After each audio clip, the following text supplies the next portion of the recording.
नमस्कार, आप देख रहे हैं न्यूज फॉर नेशन और मैं हूं प्रियदर्शन। बिहार में एक बार फिर से चुनावी शंखनाद हो चुका है और यह चुनावी शंखनाद विधान परिषद के चुनावों को लेकर है, जिसके लिए 21 मार्च को चुनाव होना है। तो इस बार 11 विधान परिषद की सीटों के लिए रिक्तियां हो रही हैं, जिसके लिए 21 मार्च को चुनाव होंगे। और सबसे एक बड़ी बात यह है कि विधान परिषद की एक सीट को जीतने के लिए विधानसभा के 21 विधायकों के समर्थन की जरूरत होती है। तो इस लिहाज से बिहार में जो मौजूदा समय में यह चुनाव हो रहा है, उसमें जिन लोगों की सीटें रिक्त हो रही हैं, अगर उस पर हम नजर डालें तो इसमें नीतीश कुमार की सीट रिक्त हो रही है, यानी कि बिहार के मुख्यमंत्री और जदयू के राष्ट्रीय अध्यक्ष की। इतना ही नहीं, इस बार राबड़ी देवी, जो कि बिहार के पूर्व मुख्यमंत्री और मौजूदा समय में विधान परिषद में विपक्ष की नेता हैं, उनकी भी सीट रिक्त हो रही है। इसके अलावा बिहार के कई अन्य कद्दावर नेताओं की सीटें रिक्त हो रही हैं, जिनका कार्यकाल मई 2024 में पूरा हो रहा है। लेकिन जो अब तक की स्थिति बन रही है, उसके अनुसार बताया यह जा रहा है कि इन 11 लोगों में केवल नीतीश कुमार और राबड़ी देवी ही दो ऐसे शख्स हैं जिनका फिर से विधान परिषद में जाना तय है। शेष जो 9 लोग हैं, वह 9 के 9 लोग, उनका टिकट कटना करीब करीब तय है, यानी कि उनके बिहार विधान परिषद की दूसरी बार या फिर इस बार सदस्यता मिलने में बड़े पेंच की स्थिति बन रही है। यानी कि 9 लोगों के लिए बड़े संशय वाली स्थिति है और इस दुविधा वाली स्थिति में इन 9 लोग अगर फिर से एमएलसी नहीं बनते हैं तो इसमें कोई ताज्जुब की बात नहीं है। तो इसे कैसे आप समझें, इसके लिए आप इन आंकड़ों पर गौर करें कि दरअसल जिन लोगों का कार्यकाल मई 2024 में समाप्त हो रहा है, उन 11 एमएलसी की अगर हम बात करें तो नीतीश कुमार, जो बिहार के मुख्यमंत्री हैं, उनका कार्यकाल समाप्त हो रहा है। इसके अलावा राजद नेता और बिहार की पूर्व मुख्यमंत्री और विपक्ष की नेता राबड़ी देवी का कार्यकाल समाप्त हो रहा है। इसी तरीके से भारतीय जनता पार्टी के वरिष्ठ नेता और पूर्व केंद्रीय मंत्री सैयद शाहनवाज हुसैन का भी एमएलसी का कार्यकाल पूरा हो रहा है। कांग्रेस के प्रेमचंद्र मिश्रा का कार्यकाल पूरा हो रहा है। जदयू के संजय झा हैं। इसी तरीके से हिंदुस्तानी अवाम मोर्चा के संतोष कुमार सुमन, जबकि भारतीय जनता पार्टी के नेता और पूर्व मंत्री मंगल पांडे का भी कार्यकाल पूरा हो रहा है। खालिद अनवर, जो कि जदयू के नेता हैं, उनका भी कार्यकाल पूरा हो रहा है। और रामचंद्र पूर्वे, जो राष्ट्रीय जनता दल के नेता हैं, उनका कार्यकाल भी पूरा हो रहा है।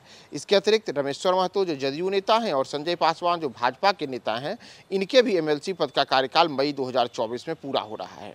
इसलिए 21 मार्च को चुनाव होगा, उन 21 मार्च के चुनाव में अगर हम सीटों के मौजूदा समीकरण को देखें तो बिहार में विधान परिसभा में 243 सीटें हैं और उस हिसाब से एनडीए के पास जो मौजूदा समय में संख्या बल है, उसके हिसाब से एनडीए को 6 सीट और महागठबंधन के खाते में 5 सदस्यों की सीटें जाती दिख रही हैं। लेकिन मौजूदा समय में 4 जदयू के एमएलसी हैं। लेकिन जो स्थिति बन रही है, उसमें जदयू को इस बार केवल 2 विधान परिषद की सीटें ही मिल रही हैं। इसी तरीके से भारतीय जनता पार्टी के पास मौजूदा समय में 3 एमएलसी की सीटें हैं और जो सीटों का समीकरण है, उसके हिसाब से भाजपा फिर से 3 एमएलसी को जिताने में सफल रहेगी। इसके उलट अगर हम बात करें राष्ट्रीय जनता दल की, तो राजद की 2 सीटें रिक्त हो रही हैं। लेकिन राजद की बड़ी खुशखबरी यह है कि उनके विधानसभा में जो मौजूदा सदस्यों की संख्या है, उसके हिसाब से उनके 3 सदस्य आसानी से विधानसभा से चुना करके विधान परिषद जा सकते हैं। अब ऐसे में कौन से लोग जाएंगे, अगर उस पर हम नज़र डाल लें तो नीतीश कुमार का जाना तय माना जा रहा है। वे विधान परिषद के सदस्य हैं और लंबे अरसे से बिहार के मुख्यमंत्री हैं। तो ऐसे में नीतीश कुमार फिर से बिहार विधान परिषद जाएंगे, इसे लेकर करीब करीब सब कुछ तय है। इसी तरीके से राबड़ी देवी की स्थिति है, राबड़ी देवी का फिर से विधान परिषद जाना तय है। लेकिन जो अन्य नेता हैं, अगर हम उनकी बात करें तो जैसे संजय झा जदयू के, तो आपको हम बता दें कि संजय झा जो जदयू के हैं, वह पहले ही राज्यसभा के लिए निर्वाचित हो चुके हैं। तो उनका राज्यसभा चले जाने से जदयू के लिए 1 सीट पर कोई प्रचार की परेशानी नहीं है।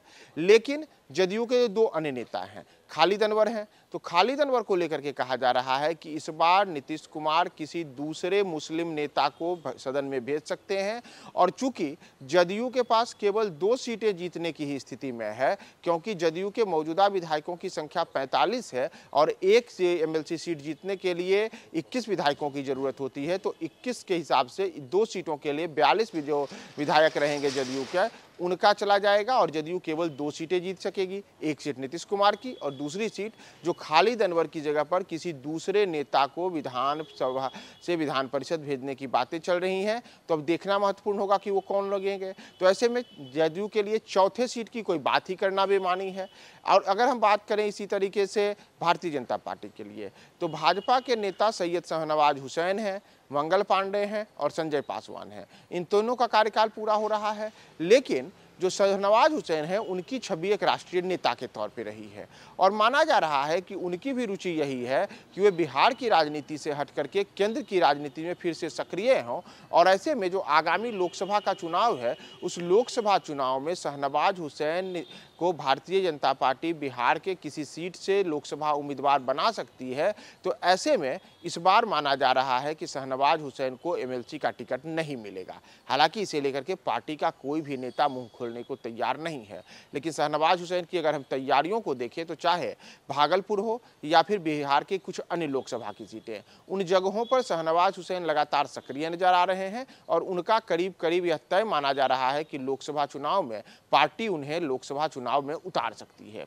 इसी तरीके से मंगल पांडे जो 2 बार के एमएलसी हैं, उन्हें लेकर के कहा जा रहा है कि पार्टी चाहती है कि मंगल पांडे जैसे सक्रिय नेताओं को विधान परिषद की जगह सीधे जनता से निर्वाचित होकर के किसी दूसरे चुनाव में उतरना चाहिए और माना जा रहा है कि इस बार पार्टी उनका भी टिकट काट सकती है और उन्हें किसी दूसरे चुनाव में उतार सकती है।